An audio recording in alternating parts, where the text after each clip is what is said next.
Danas ćemo vam pokazati kako izgleda skijalište Rogla u Sloveniji. Pokazat ćemo kakvim stazama raspolažu te šta se može pojesti. Pa krenimo redom. Rogla je smještena na pohorju između Maribora i Celja. Ako se ide od Zagreba, najbliža opcija je lokalna cesta. Ta trasa je duga 110 km. Druga opcija je brža, ide preko Krapine, Ptuja i Maribora. Vozi se autoputom i duga je 145 km. Autom se dođe do vrha Rogle, parkira se uz cestu na besplatnom parkingu. Ski pas se može kupiti odmah ovdje na početku, na ovom platovu, na samoposlužnom kiosku. Cijena dnevnog ski pasa za odrasle je 47 eura, za mlade studente i seniore 43 i za djecu 30 eura i 50 centi. Mi se uz ovaj dio staze namijenjen početnicima spuštamo do ozbiljnijih staza. Najniža točka skijališta je na 1100 metara, a najviša ovdje gdje se sada nalazimo na 1500 metara. Ukupno ima 12 km uređenih staza, međutim cijeli ovaj lijevi dio skijališta Jurgovo nije bio u funkciji, tako da ćemo obići samo ovaj desni dio na kojem se nalaze uglavnom blage crvene i plave staze. Mi se trenutno nalazimo na vrhu platoa i sada ćemo se spustiti ovom stazom broj 9. Iako je jutro i staza je u hladu, ovo je jedini dio staze koji nije bio dobro uređen, međutim staze na ostatku skijališta su bile odlično uređene i izdržale su cijeli dan, tako da u konačnici staze su za svaku pohvalu, ocjena 10. A mora se reći i da je vrijeme pogodovalo tome jer temperature nisu išle iznad nule. Bili smo konstantno u minusu i maksimalna dnevna je bila 0 stupnjeva. Ovo je vrijeme između Božića i Nove godine, vrijeme školskih praznika, tako da su gužve bile velike već od jutra, ali kako je dan odmicao, tamo negdje do vremena ručka, gužve su postajale još veće. Za početak se ukrcavamo na Mašin Žagu, na ovu novu sjedežnicu koja je postavljena prije 2 godine i sada je to šestosjed sa grijanim sjedalima i ovim zaštitnim kupolama. Ispod nas vidimo i dio staze koji je uređen za bordere i skijaše koji traže nešto više izazova. Nalazimo se na vrhu Mašin Žage i u normalnoj situaciji to je mjesto s kojeg bi mogli preći i na Jurgovo, taj ozbiljniji dio skijališta, međutim nama ostaje ovaj manje zahtjevni dio skijališta pa idemo proći i vidjeti šta tu ima u ponudi. Staza Mašin Žaga je najduža staza na ovom dijelu skijališta, jako je široka, ima plavu gradaciju i odlična je u stvari za početnike kada se gore na platovu sladaju prvi koraci, onda je sasvim zgodno doći tu i nastaviti razvijati svoju skijašku vještinu.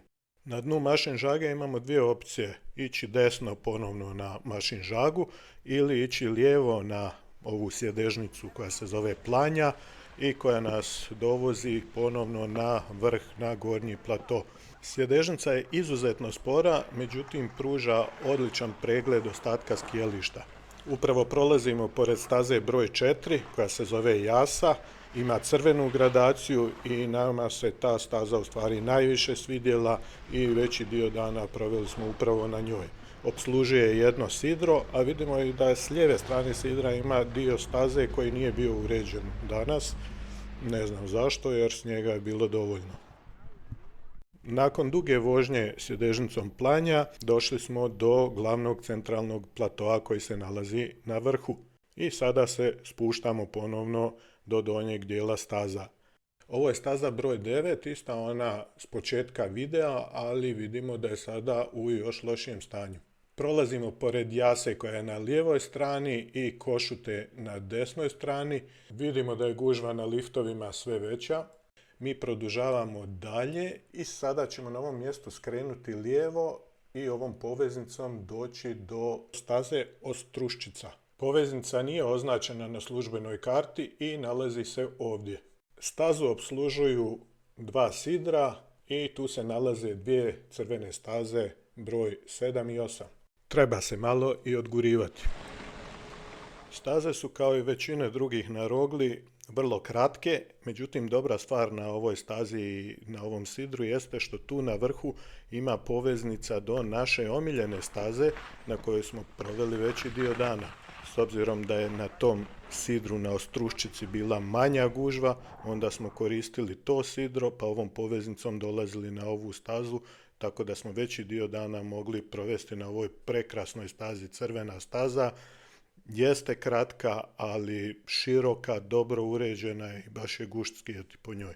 Je, dosadi malo cijeli dan vrtiti se na istoj stazi, ali kad smo već tu zaglavili na ovom skraćenom dijelu skijališta, onda je to bila negdje najbolja opcija. Sada smo na stazi broj 2 Košuta. Košutu opslužuje jedno sidro i radi se o kratkoj crvenoj stazi.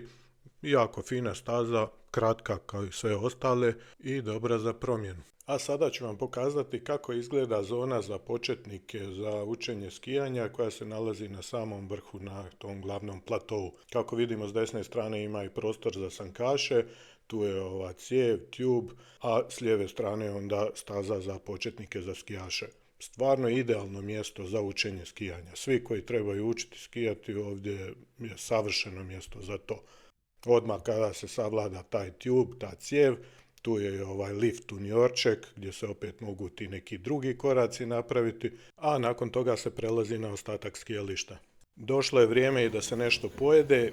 Na početku Mašin Žage i Planje nalazi se ovaj restoran, u stvari više njih, i fenomenalna terasa, osunčana terasa, tako da se može što šta pojesti, veliki izbor hrane. Mi smo naručili lokalni specijalitet pohorski lonac u kojem se nalazi više vrsta mesa i vrganji, a osnova je ječmena kaša. I za kraj konačna ocjena skijališta. Skijalište je odlično za učenje skijanja, za obitelji s djecom, za početnike. Ukoliko ste neko od tih, ovo je odlična destinacija za doći. Međutim, ako ste svladali te prve korake i tražite nešto više od skijanja ili ako ste napredni skijaš, onda svakako treba pronaći nešto veća skijališta i neku drugu destinaciju. Rogla je idealna za jednodnevno skijanje. Ne zaboravite like i subscribe i vidimo se u sljedećem videu.